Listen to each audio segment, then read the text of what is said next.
Hello and welcome to lesson number 13, quadratic functions.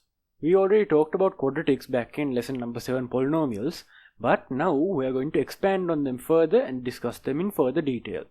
Why? Because they are quite important, and in mathematics there is a whole question dedicated to these. So because of that we are going to discuss them further here. To refresh your mind, let's go back to what a quadratic equation is.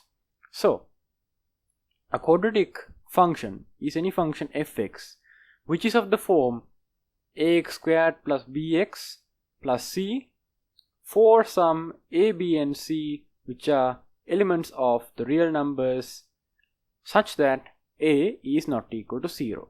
Both of these conditions need to be met. The coefficients a, b and c need to be real numbers and a should not be 0. If a was 0, then there would be no x squared component here, which would make this not a quadratic equation. So here fx is a quadratic function if it is ax squared plus bx plus c, where a, b and c are real constants and a is not equal to 0. Let's analyze this function's behavior. If I plot this graph of this function, it will tend to look something like this. Either it will look like this, where we have an increasing side like this going to infinity on both sides, or it will look something like this, where we have a decreasing function like this, decreasing on both sides. It's going in the negative direction on both sides. So I want to comment on this behavior and explain to you why this is happening. It's all happening because of this x squared term here. This x squared term is a very powerful term. When x increases to a larger number, this thing increases much faster than the other terms of x and the constant. So when we get a really big x, the x squared term is going to get really big compared to the other terms. Now, it's important to understand, since we have x squared here and we're only dealing with real number inputs of x here, because of that, x squared is always going to be a positive number or 0. So x squared is greater than or equal to 0. What this means is that whether we go to positive infinity of x or negative infinity of x, x squared is going to be positive. So x squared is going to be greater than or equal to 0. So then we have to then multiply that by a. When we multiply a really big positive number by a, we will have another really big number which will have the sign of a. If a is positive, then ax squared will be a really big positive number. If a is negative, then ax squared will be a really big negative number. So here the first graph I have drawn is actually for the case when a is a positive number, so a greater than 0. The second case is when a is a negative number, so a less than 0. Here what's happening is, as x becomes really big, either really big positive or really big negative number, in each of those cases, x squared is going to become a really big positive number, and when x squared becomes a really big positive number, in the positive case, ax squared is going to become a really big positive number. So then, the function at a really big x is going to be a really big positive number. Therefore, over here, we go to positive infinity on the plus side, as well as positive infinity on the minus side. So plus infinity on this side as well. The reason for this symmetric behavior is of course due to the fact that we have x squared. X squared doesn't care about sign. X can be positive or negative. X squared will be positive in that case for real number x's. Similarly, if a is negative, what we have here is a really big positive x on this side and a really big negative x on this side. So x is approaching positive and negative infinity as we go further and further to the right and left. And then we have to multiply that by a negative number. So really big positive number x squared multiplied by a negative number will give us a really big negative number. So therefore, as x becomes big, our function on the right hand side will go to negative infinity. Similarly, on the left hand side, our function will go to negative infinity. So here, if a is positive, a quadratic function, on both sides, the positive x-axis and the positive negative x-axis, as we go really far from the origin, our function will tend to positive infinity. Similarly, if a is negative and we go further and further into the positive or negative x directions, we will get a function that tends to negative infinity. So here I want you to note the importance of the fact that on both sides we are tending to the same infinity, be it either the same positive infinity or the same negative infinity. Furthermore, I want you to note that there is a certain symmetry here. On both sides we have a certain symmetry of either both sides going to the same positive side or both sides going to the same negative side, and some values of x giving the same value of y. Over here, these two values of x give the same value of y. Over here, these two values of x give the same value of y, and so on. As we will soon see, this distance is also equal to this distance, and everything is symmetrical about a certain axis. We will find out what that axis is right now. In order to do this, however, we need to rewrite the quadratic function in a different format. So we will do that right now. We are going to rewrite the quadratic function like this. This rewriting of the quadratic function that I am about to do was actually done in another video, the quadratic formula video. If you want, you can go and check that out, but for right now we are going to do it again. So fx is ax squared plus bx plus c for a not equal to 0. For now we'll ignore the ABC real number case, because of course we are going to accept that that's going to be the case anyway. We only really need this thing in order to do what we're about to do. So the next thing we're going to do is take this thing and we're going to separate this c out to the right side to get us little space. We're going to say this is equal to ax squared plus bx plus c over here, and over here I'm going to add and remove the same term. The term I'm going to remove and add again is going to be b squared divided by 4a. I'm going to add b squared divided by 4a, and then I'm going to subtract b squared divided by 4a. Adding and subtracting the same term, there's nothing of course, so this thing, there's no problem here. It's still equal to the same original expression, but now we've added and removed the term. Now what I'm going to do is factor out an a. Also, by the way, the reason that a should not be equal to 0 is because if a is equal to 0, we cannot do this, we cannot divide by a. So that's why I only wrote that condition down. It's important.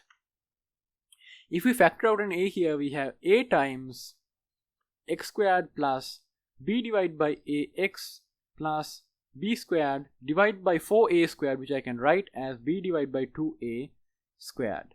And then there's another minus b squared divided by 4a and a plus c, which I'm going to write on the side. So now what I'm going to do here is notice that this thing inside here is equal to x plus b divided by 2a squared. You can see that because the central term is x times b divided by 2a times 2, which is b divided by a times x. So there's no problem here. This is b divided by 2a squared, this is x squared, and this is the first term times the second term times 2. So no problem. And then over here on the right side we have a minus b squared divided by 4a plus c, which I'm going to write under a common denominator of 4a. Multiplying c by 4a, we get 4ac. We get 4ac plus and then a minus b squared divided by 4a. So we have plus 4ac minus b squared divided by 4a. So this is this function which we've now got. Now I'm going to define two new variables. I'm going to define this thing to be some variable which I'm calling p, and this thing to be some variable which I'm calling q. There's nothing wrong with this because of course these things are just constants. In here it's just a symbol. I'd rather write q rather than all of this. So we're just going to define these symbols like this. P is some number which is b divided by 2a. Q is some number which is this thing. So then we get finally that fx is equal to a times x plus p squared plus q. We have turned this our quadratic equation into a different format which we've drawn here. The importance of this format is that it highlights a few things. It highlights a few things here because in the previous format that we had x in two locations over here. In the new formula that we have derived, we have x in only one single location, and it is right here. We have x plus p, and that whole thing is squared.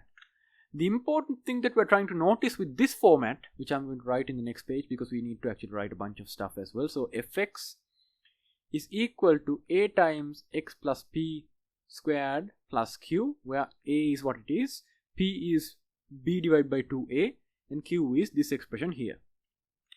So over here, the important thing to notice is that this x plus p is completely within a square. Why is that important? Well, it's because no matter what x plus p is, it will always be a positive or 0. X plus p whole thing squared is greater than or equal to 0. Now I want you to notice when x plus p squared is equal to 0. It happens when x plus p is equal to 0. So then when x plus p is equal to 0, x plus p equal to 0. That means that happens when x is equal to negative p. So at x is equal to negative p, this thing on the inside is equal to 0. If I just graph that, right? If I graph the graph of x versus x plus p squared, here we have x, here we have y, and we are going to say we are graphing y equals x plus p squared at negative p, which I'm going to mark over here, assuming of course p is a positive number. If p is a negative number, negative p would be somewhere over here. Forget that for now, just say negative p is over here. At x equals negative p, this graph would be at 0, so we'd have it here. Now let's consider negative p plus some delta like this. So then this coordinate here is delta minus p, or negative p plus delta. This point, at this point, what we have inside of this expression is x plus p squared, where x is delta minus p. So we have delta minus p plus p squared, which is delta squared. So over here, the coordinate corresponding to this will be of plus delta squared. So we have delta squared. This is the coordinate relevant. If instead we go the same distance delta but in the negative direction, so we go negative delta distance, as in delta in the negative direction, this coordinate here will be negative delta minus p. At this point, x is negative delta minus p. So substituting that into our expression, we have negative delta minus p plus p. The minus p and plus p cut, which means we just have negative delta squared, which is also equal to delta squared. So here, at this point as well, the value of our function of x plus p squared, only this internal part, is also delta squared. Here also it's delta squared. So we can see we have a certain symmetry. If we go plus delta away from this x equals negative p, we get a certain value. If we go minus delta away from the x equals negative p, we get the same exact value. Therefore, we have a symmetry on the axis of x equals negative p. This is important. What we've just derived is that x equals negative p is a symmetric axis. Our graph of a times x plus p squared plus q is symmetrical about the axis x equals p. We can replace p with our original expression of b divided by 2a and say that as a statement, which I'll highlight as a point. A function fx equals ax squared plus bx plus c for a not equal to 0 is symmetrical about the axis x equals negative p, where p is b divided by 2a. So therefore the graph is symmetrical about x equals negative b divided by 2a.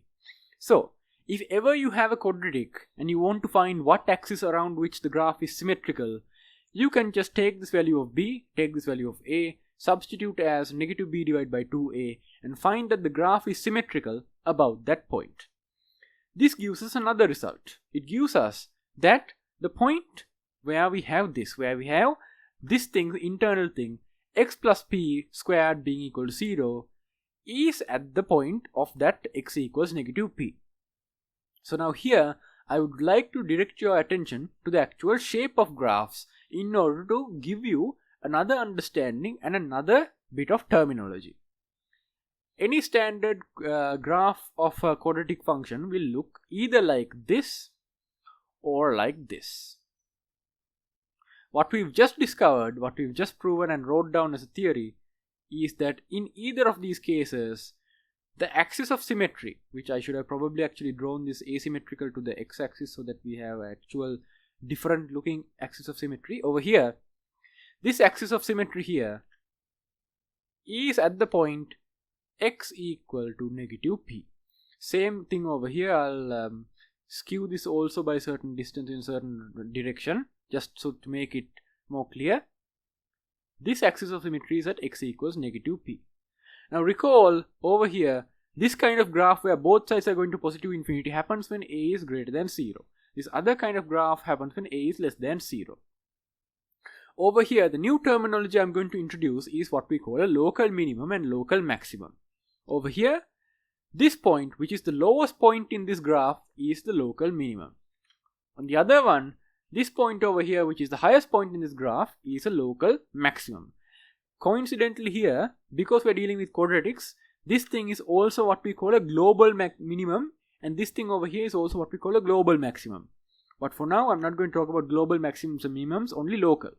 Locally, what it means to be a global local maximum or local minimum is this. Considering first the local minimum.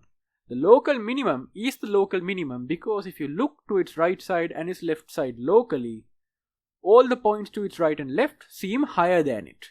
Because of that, we could say on the left side, from going left to right, the graph is decreasing for all x's that are less than this thing for a certain range. In this case, it is actually for all x's period. But for now, we can see at least locally it appears as we get closer to this point, our function is going down. And to the right side, as we increase x, our function is going up. So this kind of thing, where locally, looking to the left, the function is going down, and looking to the right, locally, the function is going up. These kinds of points are what we call local minima. This is a local minimum because to the left, it appears the function is going down, and to the right, the function is going up. What I meant by global minimum is that this is actually the lowest point in the entire possible graph. This is a very specific thing. Here, this local minimum also happens to be a global minimum. We could instead have a graph that looks something like this. Over here, this point is a local minimum, this point is a local minimum, and this point is a local minimum. However, if you look at the overall graph, out of these 3 points, this one's the lowest, and if let's say this is going to infinity in both of these directions, in which case this would be the global minimum. These two are still local minimums because if you look locally, to the left the graph is going down, to the right the graph is going up. Similarly here the graph is going down, to the right the graph is going up. These 2 points are local minimums, however this point is the lowest point in the entire graph, so that point gets to be the global minimum.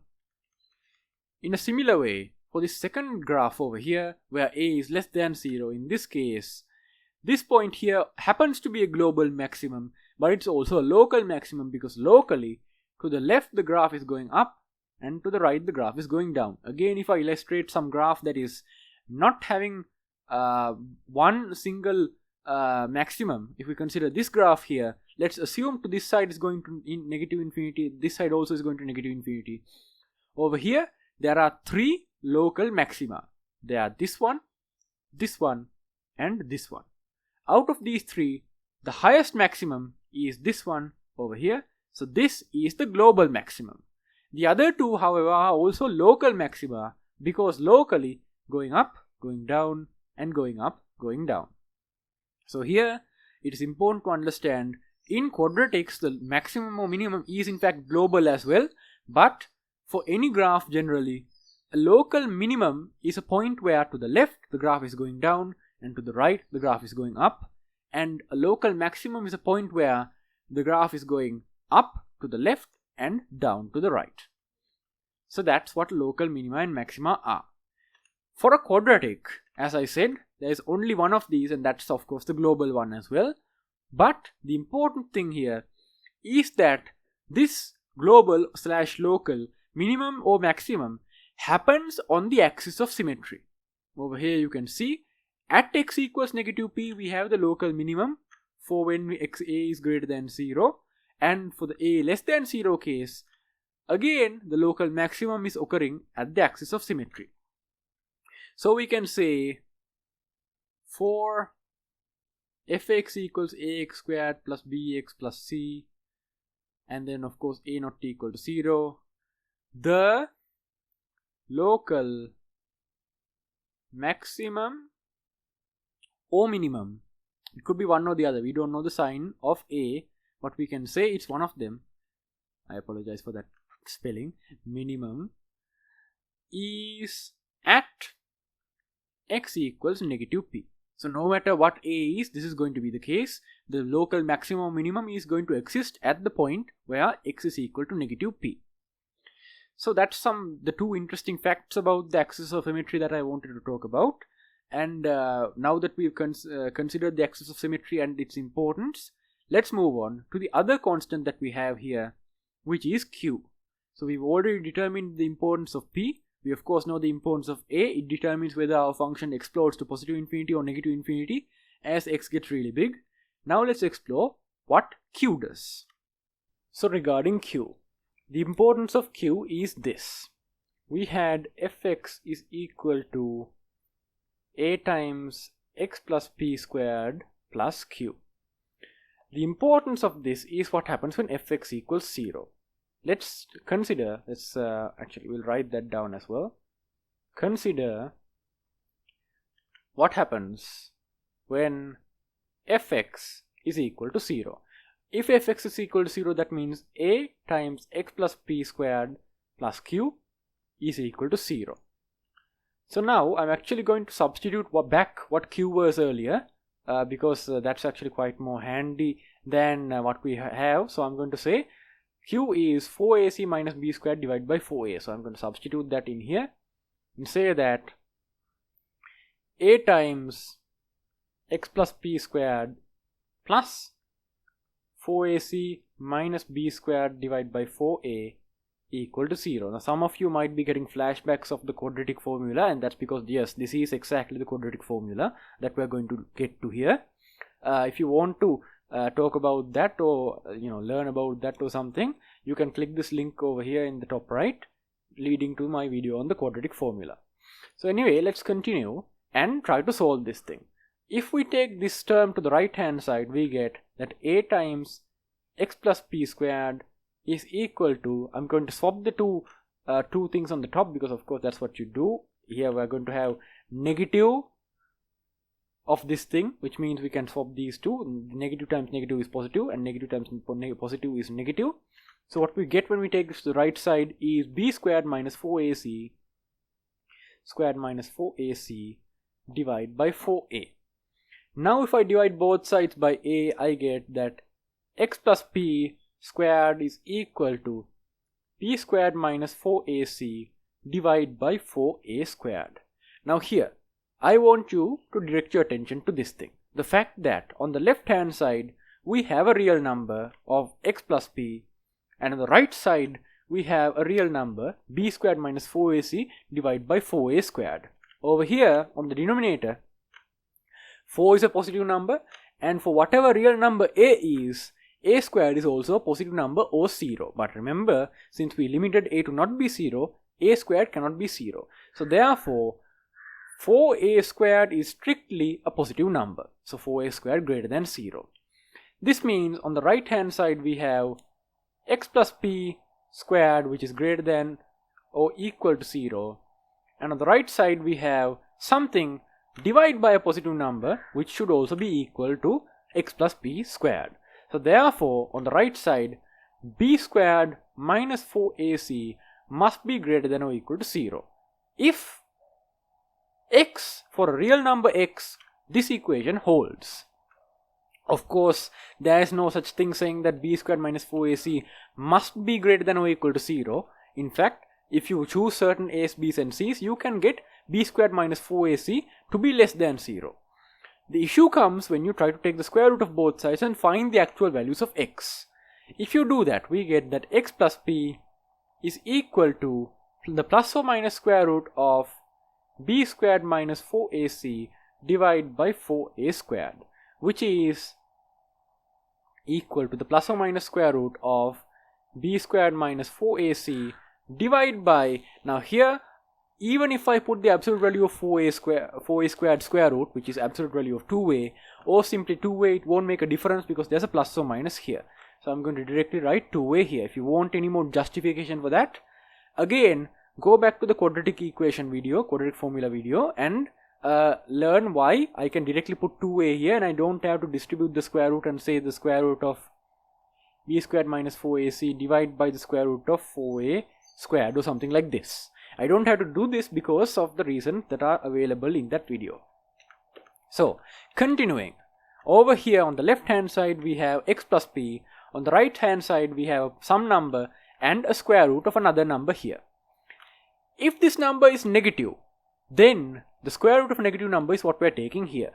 The square root of a negative number is an imaginary number, so therefore we will no longer be within the real numbers if we take the square root of a negative number. So then x in that case will no longer be a pure real number, it will now have to be a complex number. So over here what I'm trying to say is that if b squared minus 4ac is negative, then x would not be an element of the real numbers. X would be a complex number. However, if b squared minus 4ac is 0, then this whole term is 0, meaning that we have x plus p equal to 0, and then that would mean that x is equal to negative p, which in this case is a real number. So therefore x would be a real number.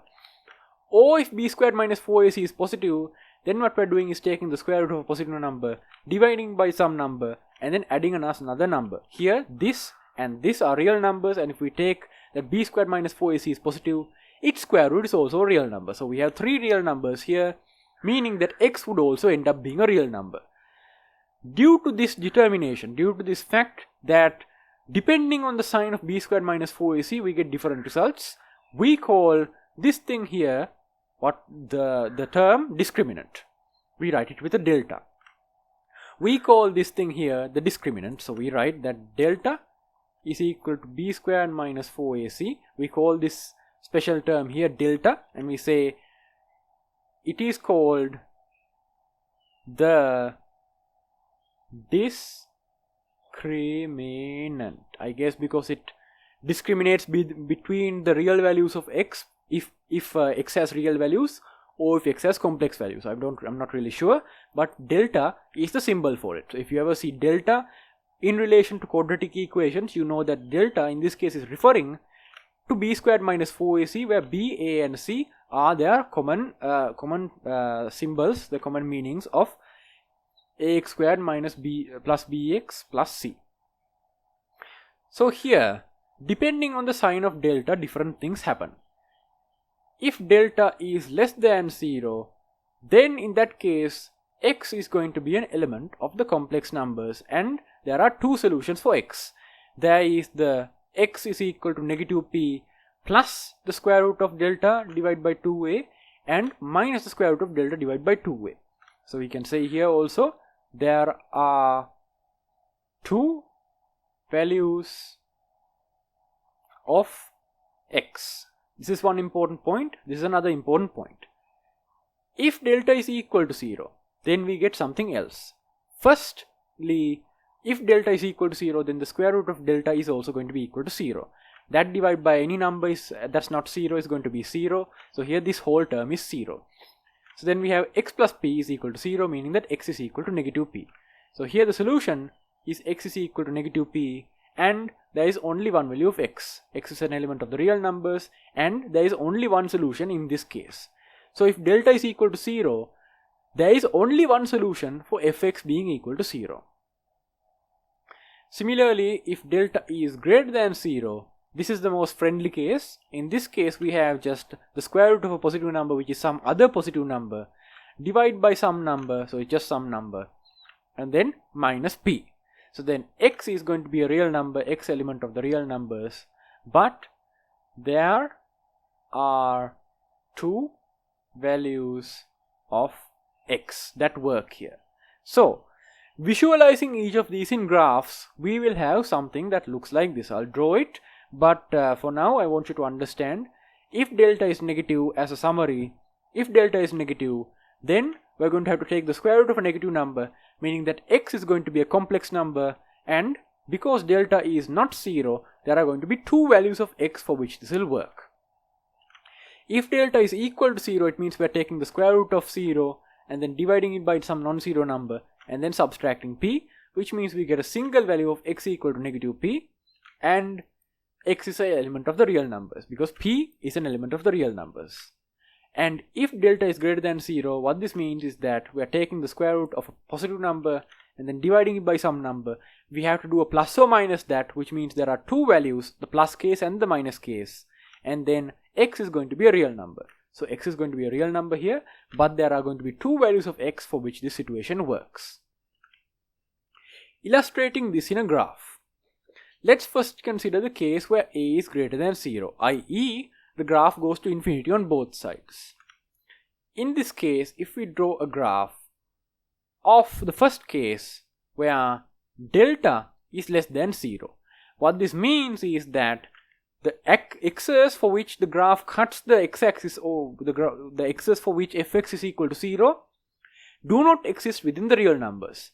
So when we are going in this graph along all the real numbers of x along this axis, for none of these x's will the graph ever cross the x-axis like this. This will never happen. So therefore, whatever graph we draw, it should be a graph such that the graph never crosses the x-axis. Furthermore, there are two values of x for which this happens, but that doesn't matter for us because within the real numbers, those two values of x don't exist. So all we need to do is draw a graph that never crosses the x-axis for this situation. Over here, another insight that's important is that when a is greater than 0, at very large x, our graph needs to go to infinity. So over here and here, the graph needs to go to infinity. Given these two conditions and the general shape of a x squared graph, as in a quadratic graph, we can deduce that the shape of this graph has to be something like this. It is not going to touch the x-axis ever, it's not going to cross the x-axis ever, and it's going to go to positive infinity on both sides like this. So here positive infinity as x gets really big in the positive direction, and positive infinity as x gets really big in the negative direction. This is the general shape of a graph where a is greater than 0 and delta is less than 0 of fx equal to ax squared plus bx plus c. Next, let's consider again a greater than 0, but in this case delta equal to 0. The interpretation here is that since delta is equal to 0, there's only one solution where fx touches the x-axis, i.e. fx equal to 0 within the real numbers, and for that one there are no other values of x for which we cross the x-axis. Therefore, this graph should just touch the x-axis and not cross the x-axis twice. And furthermore, since a is positive, it should be infinity at both large values of x. So this graph should touch the x-axis slightly like this. That's actually not touching. I'll draw it again and make it touch like that. And for both large negative and large positive values of x, we should be going to positive infinity. So a graph of this form will look like this. It will touch at a single point, and that point is going to be the point where x is equal to negative p. It will touch that point and it will go to positive and negative infinity on both sides. It is going to be symmetrical about the axis x equal negative p. I actually didn't mention this over here, but in this graph, in the first graph over here, also the axis of symmetry, as we discussed earlier, is going to be negative p like this. X is equal to negative p. The third situation we are going to consider is the situation where delta is greater than 0 and a is greater than 0. So in this situation, what we have is some graph that looks like this. I'm going to draw a dividing line over here to divide our above results from down here. If a greater than 0 and delta greater than 0, the interpretation is something like this. If we draw the graph, since delta greater than 0, from our above conclusion, this graph should cross the x-axis twice. Since a greater than 0 for large x's in the positive and negative direction, this graph should approach positive infinity. So the graph should look something like this. If I draw it a little smoother, it will look something like that. To this side it's going to positive infinity. To the other side also it's going to positive infinity. In the middle it's symmetrical about an axis of x equal to negative p, and it touches the graph at x equals y equals 0, i.e. the x-axis, at two locations like this. Over here, this distance is also the square root of delta divided by 4 times a, as we found earlier above over here. Sorry, my bad. 2 times a, I apologize. The square root of delta divided by 2 times a is the distance over here, because of course over here what we found is that the plus or minus square root of delta divided by 2a is the spacing from the point where x is equal to negative p. So to the left and right of x is equal to negative p, we will find the 2 points at which this graph cuts the x-axis, and they will be at a distance of square root delta divided by 2a in the plus direction and the minus direction. So it will be like this. Now there's another set which are symmetrical to these graphs here, except a is less than 0. We'll quickly draw those 3 graphs as well, but they are pretty much the exact same as this first 3, only that since they have a less than 0, they go to negative infinity for large values of x. So let's quickly draw them. They look like this. For a less than 0 and delta less than 0, delta less than 0 implies that this graph does not cross the x-axis at any point. However, a less than 0 means that this graph becomes negative infinity for large values of x. So therefore this graph should look something like this. If I draw it a little bit nicer, it will look something like this. The axis of symmetry is going to be x equal to negative p. It's going to go to negative infinity for large negative values of x. It's going to go to negative infinity for large positive values of x. It's going to be symmetric here. However, it will never reach the x-axis, and i.e. it will never have fx equal to 0. We have x here, we have y here. For any real x, fx will not be 0. The next case to consider is when a is less than 0 but delta is equal to 0. In this case, the interpretation of delta equal to 0 is that at the coordinate of x equal to negative p, the graph barely touches the x-axis like this. So in the negative direction, it looked like that. At the axis of x equal to negative p, we will touch and have a single point at which fx is equal to 0. For all other points, fx is less than 0, and we have here going to negative infinity for large negative x's and going to negative infinity for large positive x's as well. And finally, the final behavior is what happens when a is less than 0 and delta is also greater than 0. In this case, a less than 0 and delta greater than 0. In this case, what happens is we have a graph that has to cut the x-axis twice but has to go to negative infinity for large x's. So it will tend to look like this. We'll have axis of symmetry at x equals negative p and 2 points of intersection like this. As we get real large x's in the negative direction, we get negative infinity. For real large x's in the positive direction, we still get negative infinity. And these 2 points here will be a distance of square root delta divided by 2a away from the central symmetric axis of x equal negative p. Delta divided by 2a in the positive direction and negative direction from the result we derived above. So these are the cases that could happen when you have a graph like this. For any quadratic equation, it will be one of these 6 cases. So anyway, what's important here is to understand the role of delta in the determination of these graph shapes. In summary, if I write in summary, we'll write it as points, as star points. As star points, if delta is less than 0, there are no real values of x such that fx is equal to 0, i.e. fx never crosses the x-axis. However, in the second case, if delta is equal to 0, what we're doing in the quadratic equation is taking the square root of 0, which means the plus minus doesn't matter, which means both roots are going to be the same. So therefore, there's only going to be one root. There is one real value of x such that fx is equal to 0.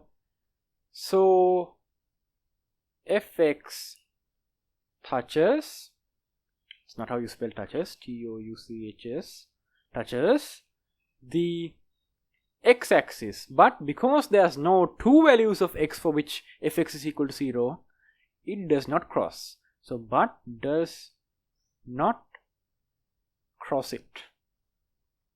And in the final case, if delta is greater than 0, this means that the graph has to cross the x-axis twice, meaning that there's 2 values of x for which fx equal to 0.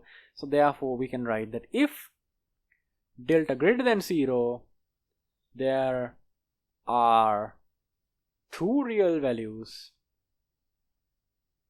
of x such that fx is equal to 0. So we get there are two crossing points of fx with the x axis. So you might have noticed while describing this I used the word root. We're going to go to that next, what a root is, how we find roots, and certain behaviors of the roots of a polynomial equation. So regarding roots, what the roots are is something like this. If a is a, I should put a thing around this, if the value a is a root of fx, then fa is equal to 0. It is that simple. The roots of any function are simply the values for which that function is equal to 0. That's how we define them. You will often only see roots being used in conjunction with quadratics or cubics or other polynomials. But root in general just means, in the context of a function, the roots of a function are the values of the input of that function such that the function is equal to 0. So in this case, the two values of x for which we have crossings here, this value of x and this value of x are the two roots of this equation for this graph right here. So in regards to that, we have to discuss some certain properties of these roots. Let's say for a quadratic, fx is equal to ax squared plus bx plus c. For of course a not equal to 0.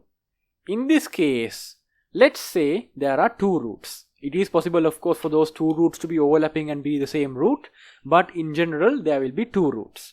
So let's say, let alpha and beta be, put a space there, be the roots of fx. We know there are two.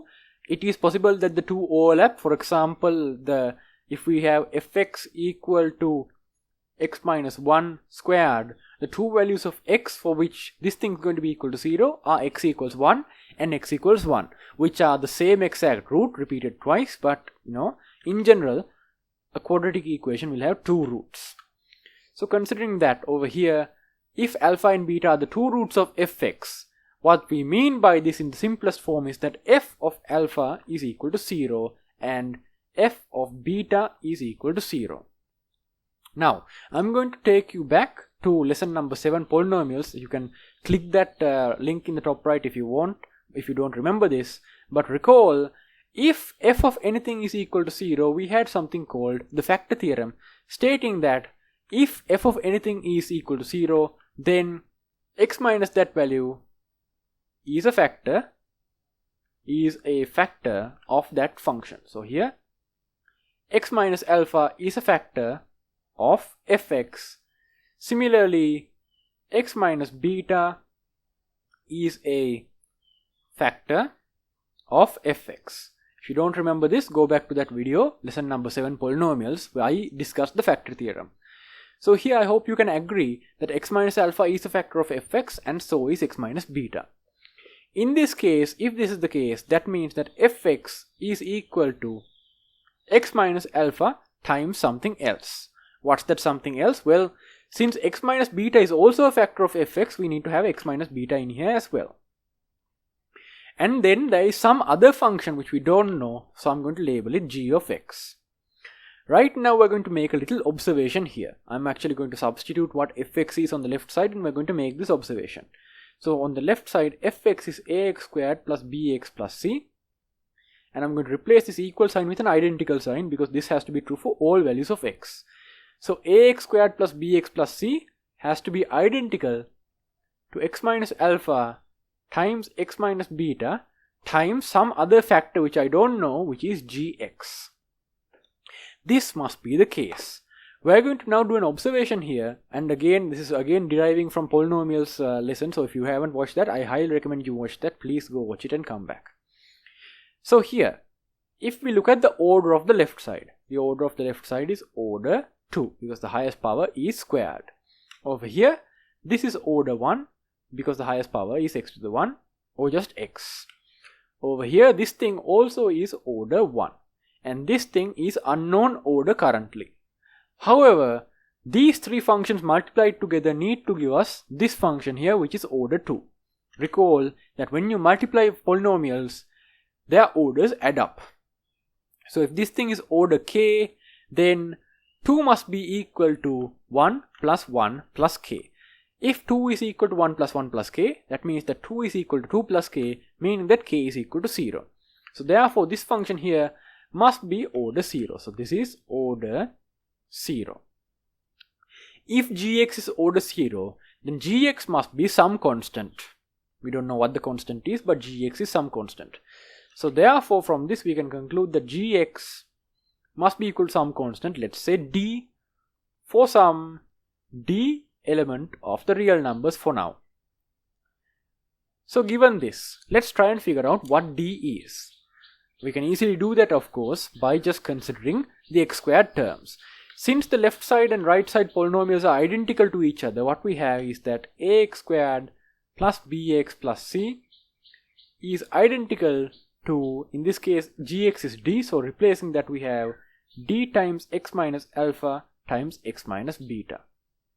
Here, if the polynomial on the left and right are identical to each other, then the coefficients of the x squared terms must also be identical. On the left side we have a as the coefficient, on the right side we have d times x, therefore the only x squared term here is dx squared, so then we have ax squared and dx squared, so therefore a must equal to d. We have found our mystery value, d is a. So therefore we can write over here d is equal to a, and we can write that our thing that we're looking for is ax squared plus bx plus c being identical to the function a times x minus alpha times x minus beta, where alpha and beta are the two roots of our quadratic equation that we have over here. Now, we are going to make an observation. We used the equalness of these two, the x squared terms, in order to find that d equals a. We can do it for the other terms as well. If we expand the right side, we can say that ax squared plus bx plus c must be identical to here. Multiplying this through, we get ax squared. Multiplying this thing through, we get a times negative alpha times x and a times x times negative beta. Adding those together, we get a times plus a times negative alpha times negative plus negative beta, which I'll actually write directly as negative alpha minus beta times x, and as the constant term we have a times negative alpha times negative beta, which is just a times alpha beta. So here what we have is plus a times alpha beta. So now we have the coefficients exposed. Here on the left side we have x squared, x and constant term. Over here we have x squared, x and constant term. So therefore, from our original assumption that both of these are identical to each other, we have that the x coefficients must be identical and the constant coefficients must also be identical. So therefore, b must be equal to the coefficient on the right hand side. So b must be equal to this thing, which is a times negative alpha times plus negative beta, which is negative a times alpha plus beta. And the constant term should also be equal. So c must be also equal to the constant term, which is a times alpha beta. So a times alpha times beta. This first equation can give us that alpha plus beta is negative b divided by a, and the second equation can give us that alpha times beta is c divided by a. What we've just discovered here are two important equations that relate the roots of a quadratic equation with its coefficients of a, b and c within its when you write it as ax squared plus bx plus c. The sum of the two roots, no matter what the roots are, the sum of the two roots is negative b divided by a, and the product of the two roots is c divided by a. This is useful. It is useful not really because it's intrinsically useful, but rather because there are a lot of questions that are asked on it within our syllabus. It is useful in its own sense, but as a student doing our local A-level syllabus, it is only really going to be useful for you right now, as it is used a lot within the questions that are asked within. Specifically, if I give you a specific question where it's asked in question number 11 of part A of the combined mathematics paper. So it's used there. We'll now look at one use case of this thing and conclude the lesson here. This is an important relationship between the roots of a polynomial quadratic equation and its coefficients. If I restate this as a final conclusion, I'll put a star here and restate it.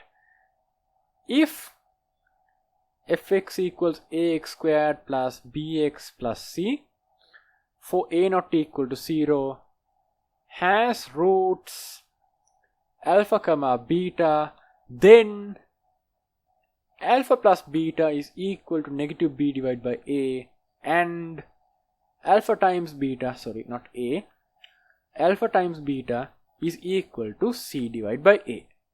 So that's the conclusion that we draw from here. We'll now look at some examples of where this kind of thing is used. So here I've copied down a question. This question is from the 2024 A-level combined mathematics paper, question number 11 as I said. Here we have let fx be x squared plus 2x plus c, where c is an element of the real numbers. If fx equals 0 has two real distinct roots, show that c less than 1, and then let alpha and beta be these roots and show that alpha squared plus beta squared is 4 minus 2c. So let's see how we would go about solving this question.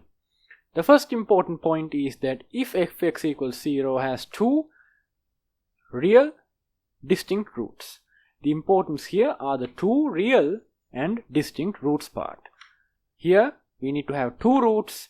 Both roots need to be real and both roots need to be distinct.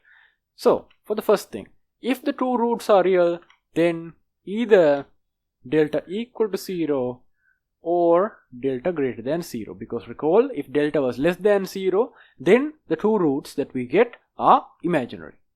They are not imaginary, rather complex. So here we need delta equal to 0 or delta greater than 0. But now we have the case that the two roots must be distinct. Distinct meaning they are not duplicates of each other. So because the two roots are not duplicates of each other, this case is also out. Because remember, in the delta equals 0 case, we had just one root, which was actually two roots on top of each other, because both roots had the same exact value. They were identical. So here, due to that, we can eliminate the case that delta is equal to 0. Therefore, delta must be greater than 0. In an exam style answer, what we would write here is that if fx equals 0 has two real distinct roots, then delta e is greater than 0, where delta equals, and then we would write out delta. In this case, recall that delta is b squared minus 4ac. For this equation, b is 2, so here we have 2, so 2 squared minus 4ac, 4 times a is 1 and c is c, so here we have just c. Therefore, delta is equal to 4 minus 4c, which is equal to 4 times 1 minus c. Therefore, what we have is that this quantity, which is 4 times 1 minus c, must be greater than 0 in order to have this condition that we discussed up here. If this is the case, now we can divide everything by 4. 4 is a positive number, so the sign does not change when we divide by it. We get that 1 minus c is greater than 0. And finally, subtracting c from both sides, we get that 1 is greater than c, or writing it the other way, c is less than 1. This is our conclusion. So therefore, we've answered the first part. Show that c less than 1, we've shown that c less than 1. Next, we have to show alpha and beta. If alpha and beta are the two roots, then alpha squared plus beta squared is equal to this. To do this, we're next going to consider what alpha and beta are. So we're going to say if alpha comma beta are the roots of fx equal to 0, then we know what alpha plus beta is and we know what alpha times beta is. We know this because we solved it earlier. We're going to directly apply those into here to find what alpha plus beta is and alpha times beta is. Alpha plus beta is negative b divided by a. In this case, b is a 2 and a is 1. So we have negative 2 divided by 1, which I'm going to write directly as negative 2 divided by 1, which is negative 2. How about alpha beta? Well, alpha beta was c divided by a. In this case, c is c and a is 1. So we have c divided by 1, which I'm going to write first as c divided by 1, and then we're going to equal to c. So therefore, alpha beta is equal to c and alpha plus beta is equal to 2. Now, how are we going to use this to find alpha squared plus beta squared? Quite simple actually. And what we're going to do here is take alpha plus beta and square it and see what that gets us. Alpha plus beta squared gets us alpha squared plus 2 alpha beta plus beta squared. But what they're asking us is what alpha squared plus beta squared is. So simple, we just subtract 2 alpha beta from both sides. If we do that, then now we're going to be left with alpha squared plus beta squared, the thing that we want on the right hand side. So taking that to the left hand side and turning it around, we get that alpha squared plus beta squared is equal to alpha plus beta squared minus 2 alpha beta. Now, to get our final answer, the only thing we need to do is substitute these two things. We know what alpha plus beta is and we know what alpha beta is, so all we have to do is just put those two values in. So, the two values are alpha plus beta is negative 2, so we have negative 2 squared here, minus 2 times, and alpha beta is c. So we have negative 2 squared minus 2c, which is 4 minus 2c. So there we've shown that alpha plus squared plus beta squared is equal to 4 minus 2c as required. So that's that for that solution. So here I've shown you this is one of the cases where we need the alpha plus beta and alpha times beta and also the knowledge of the discriminant of delta. So you can try other exam questions like this and try to see if you can solve them yourself. Again, the only important things are what delta does, how delta behaves, how the function itself behaves as x goes to plus or minus infinity, and how alpha plus beta and alpha times beta behave when we have different coefficients of a, b and c. You can get that relationship from the fact that alpha plus beta is negative b divided by a and alpha beta is c divided by a. So I implore you to try some of these questions on your own. Just Google online. You can easily find past papers. Choose a random question which contains the quadratic formula and the quadratic related questions and try to solve those questions. So that's it for this video. Thank you for watching and goodbye.